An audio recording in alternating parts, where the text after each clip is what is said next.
Hi, I'm Mackenzie Davis, and for this assignment, I'm going to be talking about cerebral palsy. Cerebral palsy is a group of disorders that can involve the brain, which affects the nervous system functions such as movement, learning, hearing, seeing, and thinking. CP is a condition in which the ability to control muscles is reduced due to the nervous system damage during or after birth. The nervous system is a complex collection of nerves and specialized cells known as neurons that transmit signals between different parts of the body. So in this diagram, you can see here that the purple, the spinal cord, and the brain are the central nervous system, and the yellow, the nerves, and the ganglion are the peripheral nervous system. So the damage to the developmental brain in the area that controls the muscle tones is the motor cortex. So in this area up here. So in most cases, the motor cortex actually fails to develop normally during in the fetus, there are many different types of CP, including spastic, dysnestic, ataxic,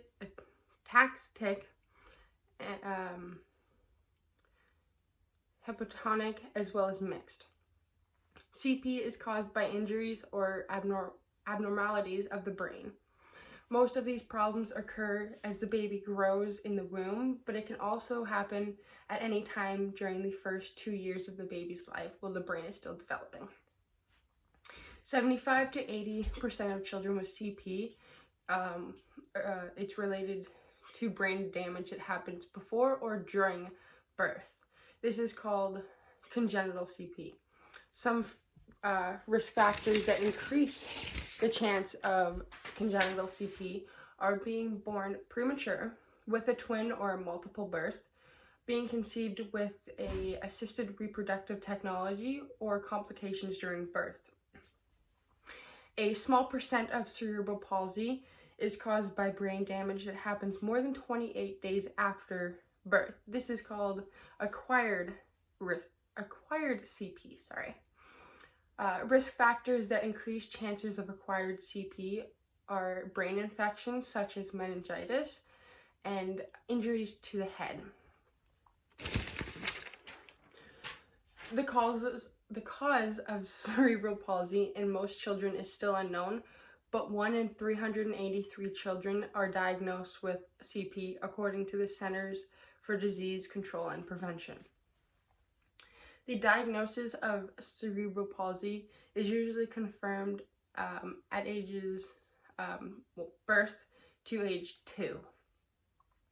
A child should reach goals known as milestones, such as rolling over, sitting up, standing, and walking. A delay in reaching these milestones could be a sign of CP.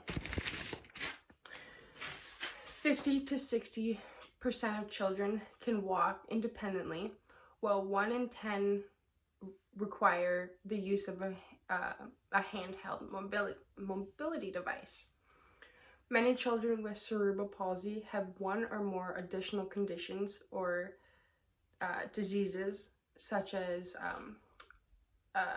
4 in 10 children with CP have epilepsy, and 1 in 10 children have autism spectrum disorder. The damage to the brain, unfortunately, does not get better, but it does not worsen. It is permanent. The muscles get very tight and do not stretch, and they also tighten over time. While there is no cure for cerebral palsy, there is a wide assortment of medications that are utilized. The treatment is based on the person's symptoms and needs to prevent complications. The goal of the treatment is to help the person living with CP be as independent as possible, as CP does not affect the person's length of life. Getting the proper prenatal care may reduce the risk for some rare causes of cerebral palsy, but in most cases, the injury causing this disorder is not preventable. Thank you.